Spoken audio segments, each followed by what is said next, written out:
The ship was dying.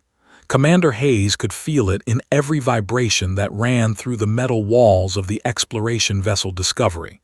The engines were failing. The hull breaches were spreading. They had maybe 6 hours before the ship stopped being a home and became a tomb. Walked through the corridors with his hands pressed against the walls. Sparks fell from damaged power conduits above him. The emergency lights cast everything in a red glow that made the ship look like it was burning from the inside out. His crew was scattered across different sections, working to contain the damage. None of them would admit it, but everyone knew the truth. The damage was too severe. There was no containing this. The collision with the space debris had come without warning. One moment, the Discovery was cruising through empty space, and the next moment, metal tore through metal. 3 crew members died in the impact. 14 more were injured. Now the remaining 32 people aboard the ship were fighting a battle they could not win. Doctor was in the medical bay when found her. She was checking on the injured crew members, moving from one bed to another with calm hands and steady words. Had been the ship's chief science officer and the best diplomat the exploration program had to offer. Had always appreciated her ability to stay focused when everything fell apart. "How many can we move to the escape pods?" asked her. Did not look up from the patient she was tending. "All of them, but we only have 6 pods. That means we need to choose who gets to live and who stays behind." Felt the weight of those words, choose, as if any human being should have the power to make such a choice. "We need to send out a distress signal," said. "Someone might hear it, someone might come." "There is nothing out here," said. "We are too far from any station or colony. We are too far from anything." Finally looked at him. Her dark eyes were serious but not afraid. "Then we do what we can. We send the signal. We keep people alive as long as possible, and we hope." Nodded. He had no better plan. The distress signal went out into the void of space. It would reach almost nobody. The odds of rescue were so small that did not even bother calculating them, but was right. Hope was all they had. Then something impossible happened. A ship appeared on the sensors, not in hours or days, but in minutes. It came from nowhere, moving faster than anything in the human registry could move. It was long and sharp like a blade, and it was closing on the Discovery at tremendous speed. "Are they responding to our signal?" asked. The communications officer, a young man named, shook his head. "No, and they are not responding to any of our hails. They are just getting closer." The ship stopped 5 kilometers away. It was so large that it blocked out the stars.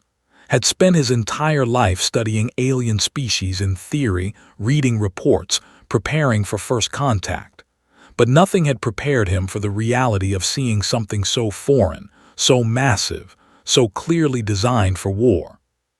"They are launching a shuttlecraft," reported. Minutes later, the shuttle docked with the Discovery. The docking bay doors opened, and something stepped through that made every human present step backward. The alien was 7 feet tall and covered in dark scales that seemed to absorb light rather than reflect it. Its body was muscular in ways that suggested it could tear a human apart with one hand. It had 4 eyes arranged in a diamond pattern across its face, and when those eyes looked at the humans, it felt like being examined by a predator deciding whether to eat or ignore its prey. "I am Horn of the War Collective," the creature said. Its voice came out as a series of clicks and rumbles that the ship's translator converted into words humans could understand. "Your vessel has entered space. Identify your mission and your purpose." Stepped forward. Every instinct in his body screamed at him to run or fight, but he forced himself to stand still. "I am Commander Hayes of the human exploration vessel Discovery. We have suffered damage and are no longer in control of our trajectory. We are requesting assistance." Horn's 4 eyes moved, scanning the room, counting the humans, assessing their weapons and their threat level. Whatever analysis it was doing, it took only seconds. "Humans are not registered in the database," Horn said. "This is new information. You will provide complete data on your species, your technology level, your military capabilities, and your location of origin. We are a peaceful exploration team, said. We do not seek conflict. We seek only to survive. Horn made a sound that might have been a laugh or might have been an expression of disgust. Peaceful. The word has little meaning to the. What matters is capacity and will. I am assessing both.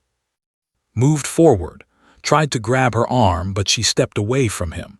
She walked directly toward Horn until she was only a few feet away. The alien was so large that she had to tilt her head back to meet its eyes. I am Doctor, she said. I would like to speak with you about our situation, if you are willing to listen. Horn looked down at her, 4 eyes focused on her face, and then something happened that no one in the room expected. Horn stopped moving. The alien warrior, designed for combat and command, went completely still. Did not step back. She held the gaze of this creature that could end her life with a single movement. Something passed between them in that moment. Recognition, perhaps, or the beginning of something neither of them understood. Speak, Horn said finally, and began to talk. She spoke of the crew, of the families they had left behind, of their desire to continue their mission of peaceful exploration and learning. She spoke of the damage to their ship and their need for assistance to repair the damage or to reach a safe location. Horn listened. Its 4 eyes never left her face. The command center of the Discovery fell silent except for its voice. Every human held their breath. No one knew if the next words from the alien's mouth would be an offer of help or a death sentence. Horn made a decision. I will assess the damage to your vessel. You will remain in this location. You will not attempt to escape or hide your technology. Humans will not attempt to attack me or my assessment team. If these conditions are met, I will determine whether your species merits survival. It was not an offer of safety.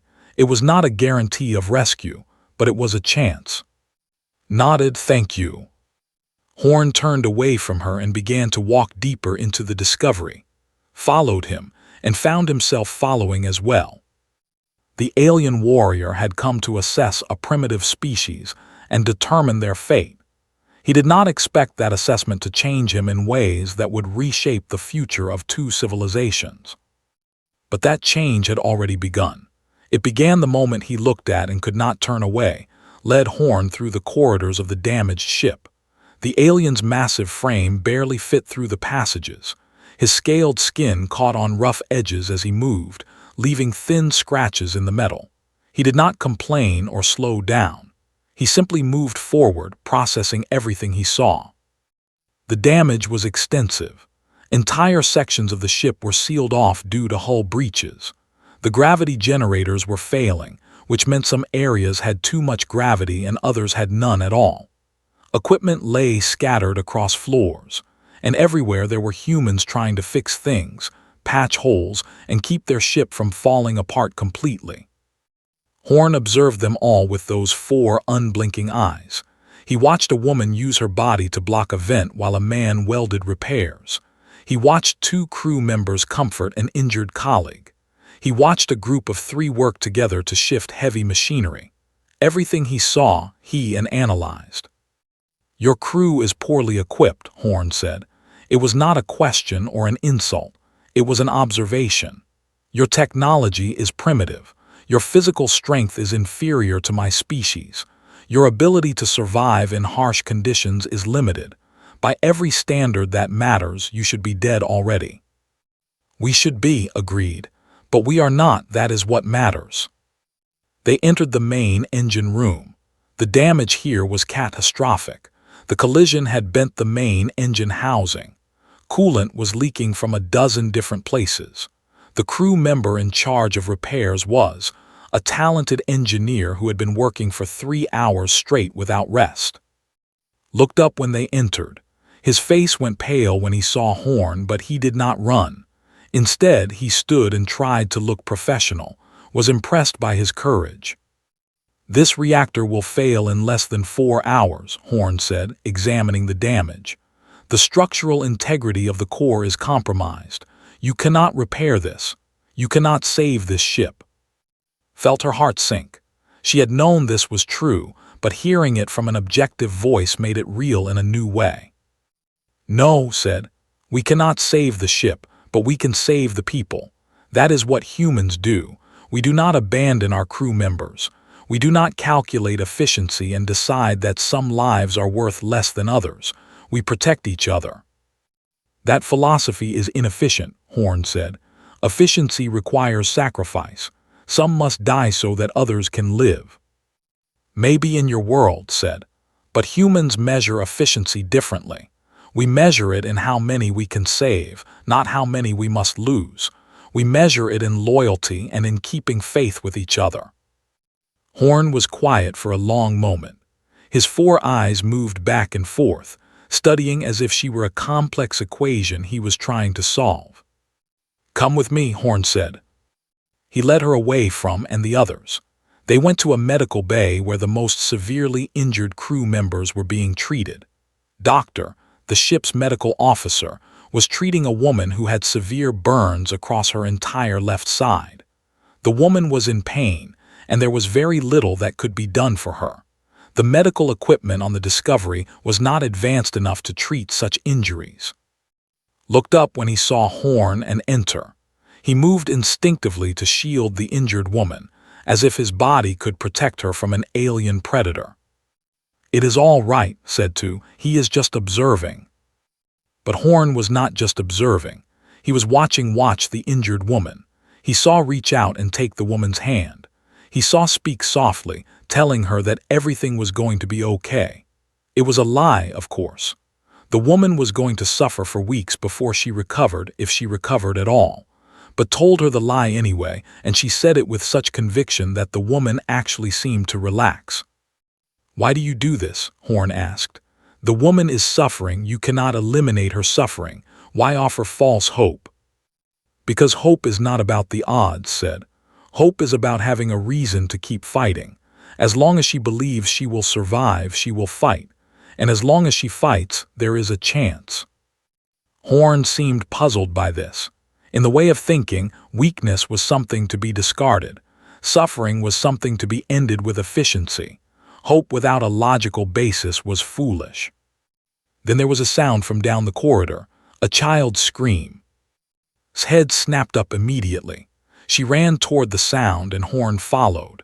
They found a young boy in one of the crew quarters. His name was, and he was 12 years old. His father was one of the men who had died in the collision. Was gasping for breath. His body was burning up with fever. The contamination from the breach in the ship systems had reached him. Without proper medical treatment, the infection would spread through his body. Knelt down beside him. She placed a cool hand on his burning forehead. She spoke to him in a voice that was calm and certain, telling him that the fever would break, that his body was strong, that he was going to be all right. She did not have the medical supplies to treat him effectively. She did not have advanced technology. She did not have any logical reason to believe the boy would survive. But she stayed with him, cooling his face with water, speaking to him, making sure he was not alone. Horn watched this for a long time. He watched offer comfort that had no strategic value. She was not advancing her position. She was not increasing the crew's chances of survival. She was simply refusing to abandon a child to suffer alone. This is not logical, Horn said. No, agreed, not looking away from. It is not logical, it is human, and it is what makes us worth saving. Horn did something he had never done before. He activated a communication channel to his ship, and he made a report that violated every protocol of the War Collective. He told his superiors that the human vessel posed no immediate threat, that the humans were contained, and that he recommended leaving them in place while he gathered more data. The response from his superiors was not happy, but they accepted his assessment. Horn had a reputation for accurate evaluations. If he said the humans were not an immediate threat, they would trust his judgment. But that was not the real reason Horn made that report. The real reason was sitting in front of him, holding a sick child's hand, refusing to stop believing that the child would survive. In all of Horn's years as a warrior, he had never encountered anything like. He did not understand her. Her logic was broken. Her philosophy was inefficient. Her actions did not serve her survival. Yet he could not look away from her. And for the first time, Horn began to wonder if everything his species had taught him about strength and survival was wrong.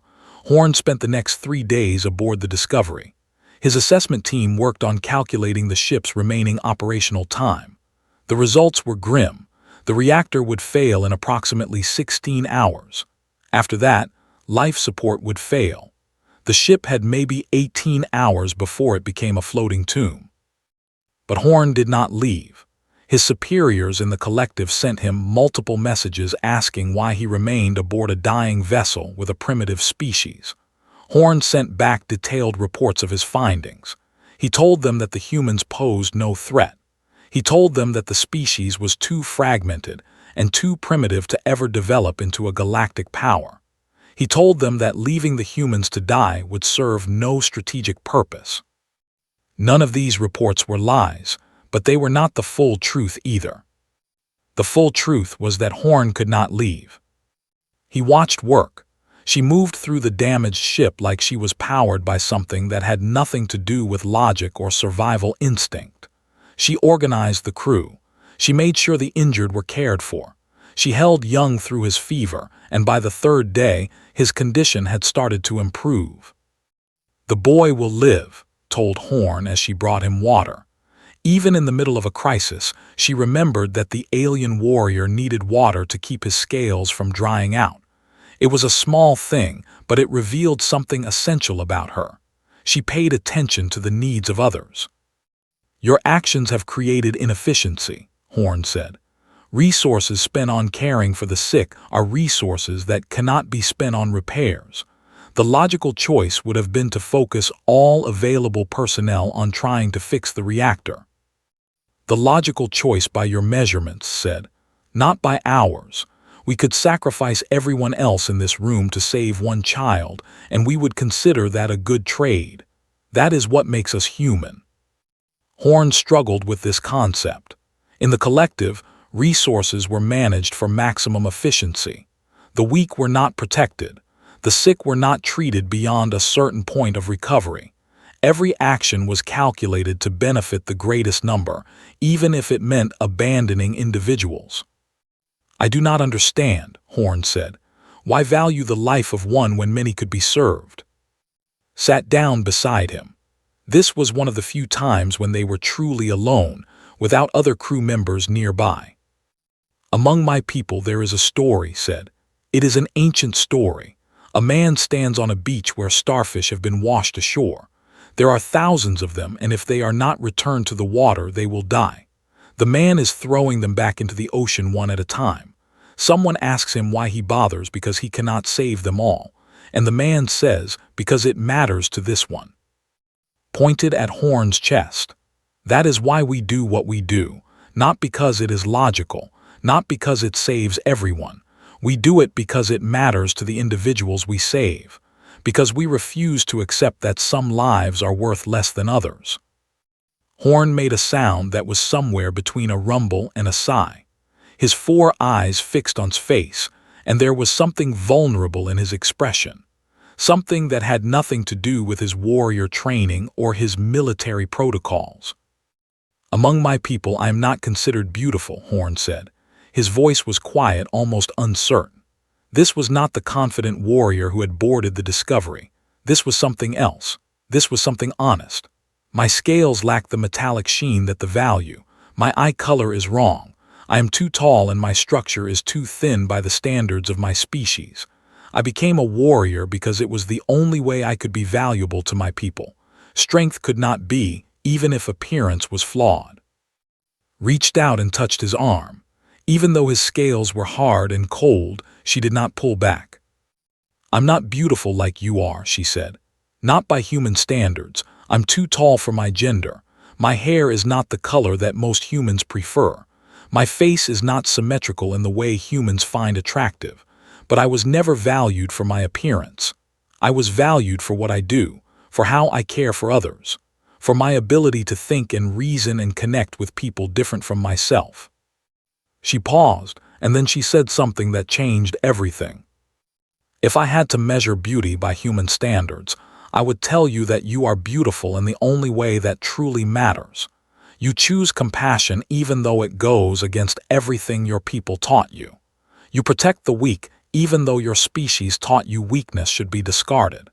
You are beautiful because you are choosing to be better than your society demanded you be. Horn could not process this. In his entire life, no one had ever suggested that he was beautiful for anything other than his combat effectiveness. The concept that beauty could exist in choice, in moral decisions, in the willingness to defy one's own programming, it was foreign to everything he had been taught. That night, Horn made a decision.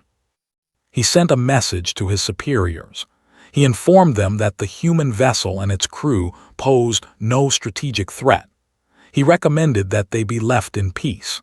He suggested that the collective had better uses for their resources than destroying a primitive species that wanted only to survive. The response came back within the hour. His superiors accepted his assessment. The blockade around the discovery would be lifted. The alien warrior would be recalled to his ship. Horn knew this would happen. He had known it from the beginning. But understanding the request and obeying it were two different things. He climbed to the observation deck where was standing, looking out at the stars. "I have recommended your release," Horn said. "My people will leave you in peace." Turned to look at him. "Thank you." "I should leave now," Horn said. "My superiors are waiting." "I know. I do not want to leave." Smiled at him, and that smile contained something that neither of them had the words to express. It was gratitude and affection and sadness all at once. "I know that too," she said. Horn walked away, his massive frame moving slowly through the corridor. Behind him, watched until he disappeared from view. She understood that she was watching the first member of an alien species to choose compassion over domination. She did not know that this moment was just the beginning of a transformation that would reshape the future of two civilizations. But Horn did, and that knowledge made it harder to walk away than anything he had ever experienced. Horn returned to the mothership. The vessel was a massive structure of weapons and armor, built for conquest and domination. His superiors were waiting in the command center, and their displeasure was evident in the way they held their bodies and the tone of their voices. "You have spent considerable time with a primitive species," Horn's commanding officer said. Her name was Ara, and she had been a warrior longer than Horn had been alive. "Your assessment was that they posed no threat and that we should leave them unmolested. This is unusual for you." "My assessment was accurate," Horn said. "The humans are not a military threat. They lack the technology. They lack the resources. They lack the cultural infrastructure to develop into a significant power." "Yet you lingered," Ara said. "It was not a question. You were recalled multiple times. You remained beyond your assignment window. This is not the behavior of a professional warrior." Horn did not answer. He did not know how to explain that he had been observing something that all the military training in the galaxy could not prepare him to understand. "There is another issue," Ara continued. "A human colony vessel has entered this sector. It is following a direct course that will bring it within our operational range in 30 hours. We are moving to intercept." Horn felt something shift in his chest. It was not fear exactly, but it was close. It was the sensation of understanding that the choice he made 3 days ago was not actually a choice at all. It was just the beginning of the real choice. "They are a colony ship," Horn said. "Civilians, they carry families." "Yes," Ara said, "and they will be eliminated as a potential threat to interests." "They are not a threat," Horn said. "Everything is a potential threat until it is neutralized," Ara said. "You should know this. It is basic doctrine." The order came down within the hour. The attack on the colony ship was scheduled for the next cycle. All weapon systems were brought online. The crew prepared for a slaughter that would be quick and efficient and final. Horn went to his quarters and sent a private message through the encrypted communication channel they had established. He did not know if she would respond. He did not know if she could do anything about what he was telling her. His response came within minutes. She understood what he was saying, she understood what it meant, and she had a suggestion. It was a desperate plan. It was crazy. It went against everything that both their species had been taught about survival and strategy, but it was the only plan that would work. Proposed that the Discovery, with its repaired engines, could make a jump to hyperspace before the colony ship reached space. They could intercept the colony ship and warn them. They could guide them to neutral space where the collective would not follow. It meant that the Discovery would have to be faster than expected. It meant that Horn would have to delay the attack long enough for the Discovery to escape and reach the colony ship. It meant that Horn would have to directly defy his entire civilization. "I can do this," Horn said through the communication channel, "but you understand what it will cost me." "Yes," said, "I do, and I am asking you to do it anyway, because it is the right thing." Horn stood in his quarters and made the hardest decision of his life. He had been trained his entire existence to follow orders, to prioritize his people, to view mercy as weakness. Everything in his neural pathways screamed at him to obey his commanders, to participate in the destruction of the colony ship, to eliminate a potential threat. He did the opposite. When the command came to launch the attack, Horn was in the main weapon control center. His access codes were still active. His authority was still recognized. Before anyone could stop him, he locked down the weapon systems. He overrode the firing sequence. He sent a signal to the engines that rerouted power away from the attack systems and toward the defensive shields instead. The command center erupted into chaos. Ara appeared on the screen, her 4 eyes blazing with rage. "What are you doing? Horn, you are violating direct orders. You are committing treason." "I am," Horn said. "I am choosing something other than what I was born to do. I am choosing to be different from everything my species has taught me. I am choosing to protect the weak instead of destroying them, and I am accepting whatever consequences come from that choice." "You will be deactivated," Ara said. "You will be erased from every record. Your name will be forgotten." "Yes," Horn said, "but a colony ship full of families will live, and that matters." The security forces came for him. He did not resist. He had been trained in combat and he could have fought them. He could have escaped, but that would have defeated the purpose. His goal was not to save himself. It was to buy time. He was restrained and taken to detention. But in the detention cell, his communication channel remained open. He could track the position of the Discovery. He could see as the ship made its jump to hyperspace. He could follow its progress as it raced toward the colony ship's current position. The colony ship received the warning. It changed course. It moved into a navigation corridor that was beyond space. And when Horn's communication channel finally went dark, it was because the colony ship was safe. He had made his choice. He had chosen an alien species he had known for 3 days over his own people. He had chosen compassion over obedience. He had chosen to be a bridge between 2 worlds instead of a weapon for one. In the detention cell, in the darkness, Horn thought about and her stories of human philosophy. He thought about a man throwing starfish back into the ocean because it mattered to this one. He had thrown himself into the ocean, and in doing so, he had changed the course of history. The news of Horn's rebellion spread through the collective like a rupture in their armor. A decorated warrior, a member of the elite command structure, had chosen to defy orders and save a primitive species. The concept was incomprehensible to a civilization built on the foundation of absolute obedience and unquestioned hierarchy. A price was placed on Horn's head. Termination orders were issued. But before those orders could be carried out, something unexpected happened. Horn's detention cell was opened by forces loyal to him. Young warriors, those who had grown up hearing stories of his exploits, came to free him. They had been moved by his choice. They had begun to question whether their entire way of life was built on a foundation of lies. Horn escaped the mothership. He took a small vessel and jumped into hyperspace. The collective tried to stop him, but he had trained too well. He knew their systems too well. He made it to neutral space. Behind him, the collective began to fracture. The younger generation started asking questions that had never been asked before. Is strength really the only virtue? Is compassion truly a weakness? Can there be honor in choosing mercy over domination?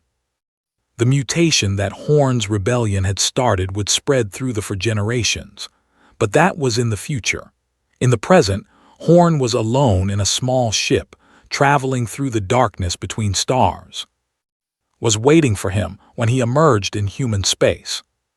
The Discovery had been repaired enough to be operational, though it was damaged and broken in 1,000 different ways. Had guided it to a meeting point between the colony ship and the outer reaches of human space. She stood on the observation deck and watched as Horn's vessel approached.